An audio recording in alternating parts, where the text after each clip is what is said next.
Bu videoda öyrənirik ki, nəyə görə bir çoxumuz yeni ilin ilk günü özümüzə verdiyimiz sözləri daha sonra tuta bilmirik.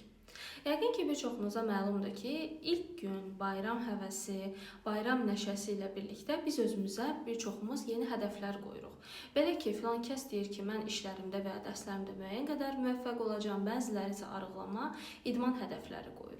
Ancaq təəssüf ki, bir çoxumuz bunu bir neçə gün sonra artıq unuduruq və köhnə həyat tərzimizə yenidən qayıdırıq. Bunun səbəbini kimsə sizdə iradəsizliklə əlaqələndirirsə, həmin insan müəyyən qədər yanılır. Çünki məsələn, iradəsizlikdən çox beynimizlə əlaqəsi var. İlk gün bayram, yəni yeni ilin ilk günü bayram əhval-ruhiyyəsi ilə birlikdə bizim beynimizdə də xoşbəxtlik hormonları və həmçinin dopamin yüksək səviyyədə olur. Və bu zaman təbii ki, biz gözəl əhval-ruhiyyədə olduğumuz üçün özümüzə müəyyən qədər sözlər veririk. Ancaq reallıq bundan ibarətdir ki, gün keçdikcə ilk 3-7 gün ərzində get-gedə beynimizin dopamin səviyyəsi düşür və əvvəlki normasına qayıdır. Bu isə artıq bizim həvəsdən düşmə kimi adlandırdığımız bir durumun yaranmasına gətirib çıxarır. Və digər tərəfdən isə, məsələn, kimsə özünə deyirsə ki, hər gün filan qədər idman eləyəcəm bundan sonra, ya da o gündən sonra ümumiyyətlə şirniyyat yeməyəcəm kimi hədəflər qoyuruqsa, ya da məsələn, kimsə deyir ki, bundan sonra yeməyimi maksimum azaldacaq, siz burada artıq beyninizə böyük bir təhdid siqnalı verirsiniz. Beyin düşünür ki, aha, bu insandan cavabdeh mənəm, yəni bu insanın, məsələn, bu misalda mənim yaşaması üçün mən cavabdehəm, müəyyən rolum o var.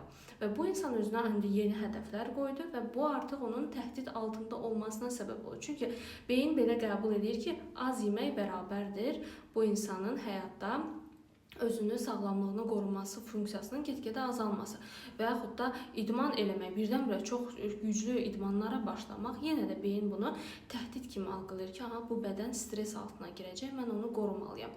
Buna görə də biz yenidən köhnə davranışlarımıza qayıdırıq. İndi isə, məsələn, bəs buna qarşı nə etmək olar? Bu deməkdir ki, biz yeni hədəflər qoymayaq özümüzə. Təbii ki, bu belə deyil. Ancaq yeni hədəflər qoyarkən öz bədənimizi nəzərə alırıq, beynimizi və olayın iradəsizliklə, özümüzü suçlamaqla heç bir yerə gedib çıxmayacağını bilməliyik. Yəni, biz burada əslində iradəsiz deyilik və özümüzü günahlandırmaqla da yenə də müəyyən şeyləri əldə etmiş olmayacağıq. Burada daha çox radikal, məntiqli yanaşma bizdən tələb olunur. Məsələn, tutaq ki, özünüzə hədəf vermişsiniz ki, idman edəcəm hər gün, yaxud da həftədə 3 gün, 5 gün, nə qədərsə.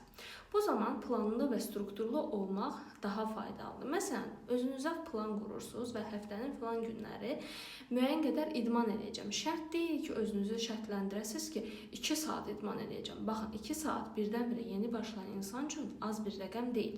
Və bunu siz bir dəfə, 2 dəfə edərsiniz, 3-cüdə artıq həvəsdən düşərsiniz.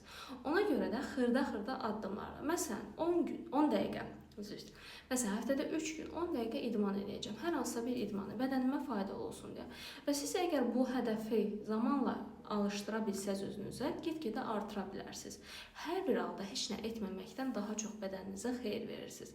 İkinci qaydamız insanın özünü yox, şəraiti dəyişməsidir. Məsələn, kimsə deyir ki, bu yeni ildə şirniyyat yeməyəcəyəm. Və bu İnsan bunu 1 gün, 2 gün, maksimum 2 həftə eləyə bilər. Artıq sonra başlayır dəli kimi şirniyyat axtarmağa. Axı bədən buna, beyin buna alışıb buna qədər.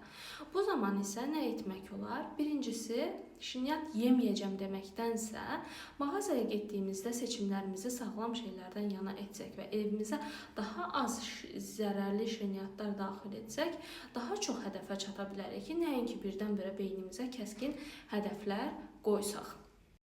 Yəni, yeni ildə hədəflər qoymaqda heç bir problem yoxdur və bu hədəflərə planlı, strukturlu şəkildə beynimizi, zehnimizi, bədənimizi tanıyaraq, onun ehtiyaclarını başa düşərək yanaşarsaq və kiçik-kiçik addımlarla başlayarsaq, bu zaman ilin sonunda daha çox nəticə əldə etmiş olacağıq. Hər kəsə indidən gözəl, xoş bir il arzu edirəm.